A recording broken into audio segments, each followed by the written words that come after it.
Nagparamdam at gusto umanong makipag-usap kay DILG Secretary John Vic Remulla ang dalawang politikong sangkot sa pagpupuslit ng sigarilyo sa bansa. Nakatutok si June Veneracion. Tuloy-tuloy ang case build-up o pagbuo ng mga kaso laban sa dalawang politikong nasa likod umano ng pagpupuslit ng sigarilyo sa bansa.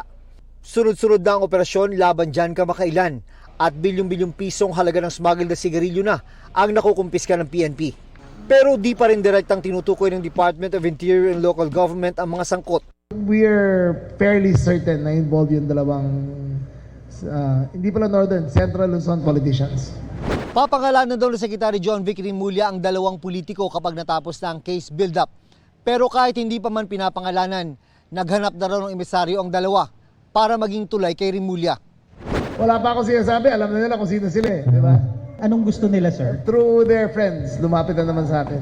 Kakausapin daw ako, pero ayoko pa kausapin. Dapat aniyang tuldukan ang smuggling ng sigarilyo dahil taon-taon, nasa 30 bilyong pisong buwis sa gobyerno ang nawawala ayon sa DILG.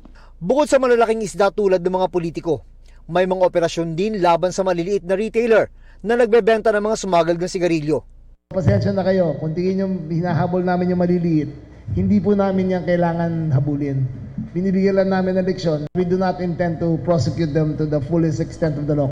Kasunod ng mga matagumpay na operasyon kontra cigarette smuggling, nag-donate ang isang lehitimong tobacco company ng 2 rapid response boat at mga motorsiklo sa PNP. Pero ididistansya ng PNP ang mga operasyon sa nangyaring donasyon. We've been hard hitting in